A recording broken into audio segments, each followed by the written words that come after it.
सच्चाई सच छुपने नहीं देंगे। अस्सलाम वालेकुम, आदाब। मैं हूं हाफिज़ गुलाम सरवर और आप देख रहे हैं देश की सच्चाई। इतिहास के जानकार और मिशन के पुराने और पढ़े लिखे लोगों में जिनका भारत में शुमार होता है और जो कट्टर परखर अम्बेडकरवादी कहलाते हैं, मैं आज उनके पास आया हुआ हूँ और सीधी बात उनसे आपकी कराऊंगा। और उनका परिचय केवल इतना आप समझ लें कि ब्राह्मणवाद के खिलाफ वो कभी भी बोलने से चूकते नहीं हैं। उनकी पूरी लड़ाई सामंतवाद, गैर बराबरी और ब्राह्मणवाद के खिलाफ रही है। एक बात मेरे जहन में आ गई, बहुत दिनों से कोशिश हो रही है, आप लोग भी उसमें रहे हैं, दलित मुस्लिम यूनिटी की, और उस विषय पर अक्सर मंचों से लोग बड़े बड़े भाषण देते हैं।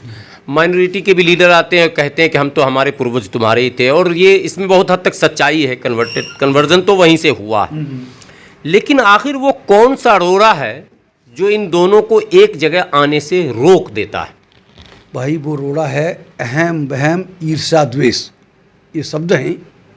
ये शब्द इन जो नेता हैं दलितों के और मुसलमानों के, मेरे पास हल्दी की गांठ नहीं है। मैं अपने आप को बहुत बड़ा पंसारी मानता हूँ। भाई मेरा तो साफ मानना है, यहाँ तक इत्तेहाद की बात है, अगर दलित मुस्लिम भी इत्तेहाद कर लें तो निश्चित तौर से हम 50% के आसपास हो जाते हैं। और आएगा तो ओबीसी भी आएगा, दूसरे भी आएंगे। मेजॉरिटी हो, हमेशा के लिए शासन तंत्र पर हमारा कब्जा हो, और फिर न रिजर्वेशन की जरूरत न किसी बात की ज़रूरत। तो ये जो बात अभी आपने ये कही ना, इसको क्या तो बात थी, जो दलित मुस्लिम यूनिटी हाँ, की बात हो रही थी, रोड़ा कहाँ है? हाँ रोड़ा, तो वो अहम वहम ईर्ष्या द्वेष है। और मेरा तो साफ मानना है कि इस यूनिटी के लिए, इस हमारे दलित और मुस्लिम की, दलित का मतलब है SC ST OBC, दलित का मतलब खाली चमार या मेहतर या वो नहीं होता। दलित का मतलब हो दलाऊ, दलित का मतलब हो दला हुआ। और दला हुआ कौन गया? दो तरह के शूद्र थे, अछूत और सचूत। इंडोर सर्विस देने वाले सचूत, आउटडोर देने वाले अछूत। तो जिन्होंने इंडोर सर्विस दी उन्हीं को रगड़ा गया, उन्हीं की नस्लें खराब हुई, समझ गए, जो घर के अंदर रहते थे। और ब्राह्मण का देखिए, इनकी जो वर्ण व्यवस्था है, ब्राह्मण क्षत्रिय वैश्य शूद्र चारों की स्त्रियों के साथ कुछ भी कर सकता है। वो स्वच्छंद साढ़ उसमें है, इन किताबों में, मनुस्मृति जैसी किताबों में। ये ब्राह्मण एक इनका तथाकथित हिंदुओं का स्वच्छंद साढ़ है, जो ब्राह्मण क्षत्रिय वैश्य शूद्र चारों वर्णों की स्त्रियों के साथ कुछ भी कर सकता है। क्षत्रिय पर रोक है कि ब्राह्मण की स्त्री को नहीं छुएगा। वो वैश्य और ये उसकी क्षत्रिय वैश्य और शूद्र की स्त्रियों के साथ कुछ भी कर सकता है। वैश्य भी उन शूद्रों की स्त्रियों के साथ कुछ भी कर सकता है, और शूद्र किसी की स्त्री की तरफ नहीं कर सकता। तो ये जो जिस तरह से वर्ण व्यवस्था जो इस तरह से की है, इन्होंने जो खुरापातें की, वो सारा जो आज हमारा जो सचूत शूद्र है, जिसे आज OBC कहते हैं, वही इनके अंदर रहा। इंडोर सर्विस थी और उन्हीं की वहाँ ये एक अंतिम सवाल आपसे, क्या आपको कभी लगा कि राजनीतिक पॉलिटिकल यूनिटी नहीं, सोशल यूनिटी की ज़रूरत थी? अगर दलित और मुसलमानों को सामाजिक मिलाया जाता तो शायद जो घटनाएं अभी अलीगढ़ में घटी और जगहों पर कभी कभी सुनने को आती हैं, वो नहीं घटती। इसकी कोशिश कभी हुई कि सामाजिक समन्वय, सोशल यूनिटी की कोशिश की जाए? मन में कभी आपके आया कि ये होनी चाहिए? देखिए, मैं अभी इसी बात पर आता हूँ। थोड़ी सी बात और रह गई है। जहाँ तक मेरा सवाल है दलित मुस्लिम इत्तेहाद के लिए, बहुजन इत्तेहाद के लिए, मेरा तो मानना है कि जहाँ खास तौर से मुसलमान भाइयों को मैं अपना बड़ा भाई मानता हूँ, और बड़ा भाई होने के नाते मैं चाहता हूँ वो आगे चलें। मैं दल बल के साथ उनका साथ दूंगा। आगे नहीं चल सकते, बराबर चलें, मैं उनका हम कदम बन के साथ दूंगा। बराबर भी नहीं चल सकते, पीछे चलें, हम लोग लाठी गोली खाने के लिए तैयार हैं। और पीछे भी नहीं चल सकते तो अल्लाह के वास्ते हम चलाएं। इंशाअल्लाह हम इनका, मुसलमान भाइयों का, बाल बांका नहीं होने देंगे। इत्तेहाद की बात ये है। मैं तो कहीं भी बिना कुछ दिए भी मैं इत्तेहाद में शामिल हूँ। मैंने ओवैसी साहब, ये तो पॉलिटिकल हो गया। हाँ। सोशल आपको लगता है कभी होना चाहिए? देखिए, जब मैं पाकिस्तान से वापस आया तो जमात इस्लामी हिंद ने एक छोटा सा प्रोग्राम किया मेरे स्वागत में। तो उन्होंने कहा, भाई ये कैसे हो, ये दलित मुस्लिम इत्तेहाद कैसे हो? तो मैंने कहा, भाई मुसलमान साधन संपन्न भी हैं, ईद बकरीद भी मनाते हैं, त्यौहार मनाते हैं। अगर अपने त्योहारों पर इन दलितों को भी बजाय बड़े बड़े जलसे करने के बाद, जो जहाँ भी है, जहाँ पे गांव में देहात में जहाँ भी हैं, एक मैसेज जाए कि वो ईद और जो बकरीद का जो त्यौहार है उसमें उनको शरीक करें, उन अपने शादी संबंध में बुलाएं, वो भी बुलाएंगे। तो जो बॉन्ड, जो पर्सनल बॉन्ड होगा, जो मतलब पॉलिटिकल इतिहास से पहले ये सोशल इत्तेहाद बहुत ज़रूरी है, सामाजिक इत्तेहाद बहुत ज़रूरी है। सामाजिक जुड़ाव हम ये रोटी बेटी के माध्यम से ही करेंगे, ना आपको कोई ऐतराज़ है ना हमें कोई ऐतराज़ है। तो जब हम साथ बैठ के खाएंगे, जो दलित आपके साथ बैठ के खाएगा वो आपकी बजाएगा भी।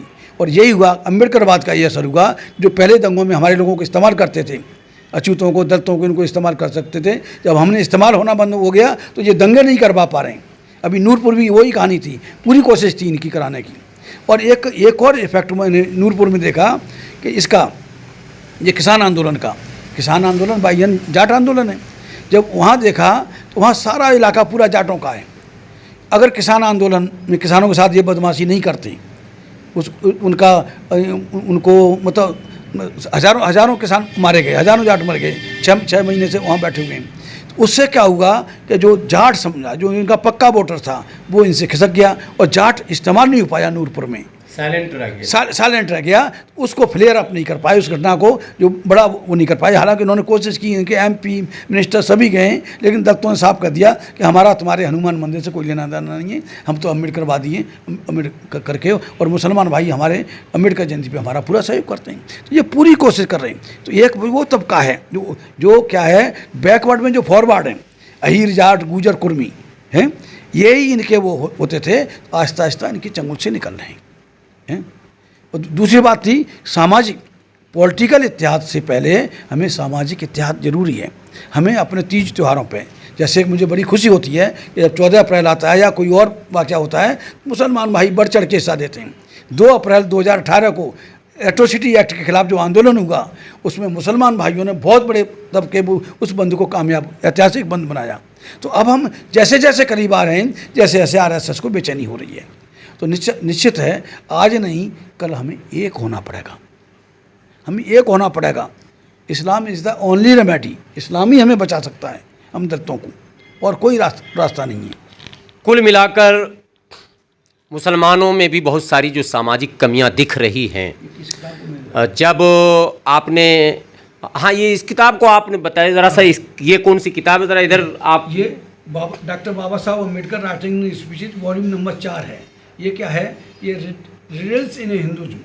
डॉक्टर अम्बेडकर ने लिखा है कि हिंदू धर्म तो एक पहेली है। आज तक ये कभी कुछ कहते हैं, कभी कुछ कहते हैं। ये किताब पुष्पेंद्र, कितने वॉल्यूम में ये किताब है टोटल? ये करीब अंग्रेजी के मेरे ख्याल से 21 वॉल्यूम है। 21 वॉल्यूम की ये किताब है। हाँ।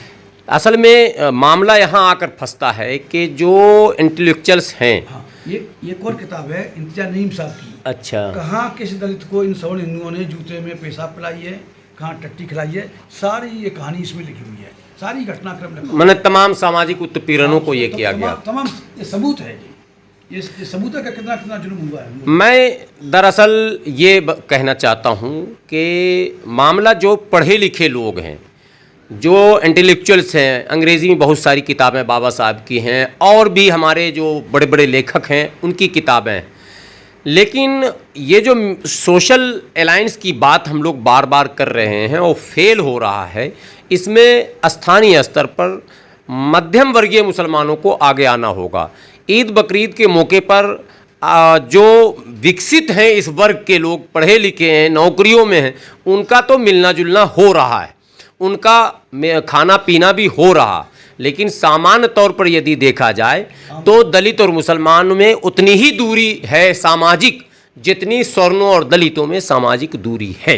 कहीं न कहीं मुसलमान इसके लिए अभी भी जिम्मेदार हैं, क्योंकि कर्तव्य इनका बनता था, इनको हाथ आगे बढ़ाना चाहिए था, और इसकी ज़रूरत महसूस की जा रही है कि आप सामाजिक समन्वय बनाएं।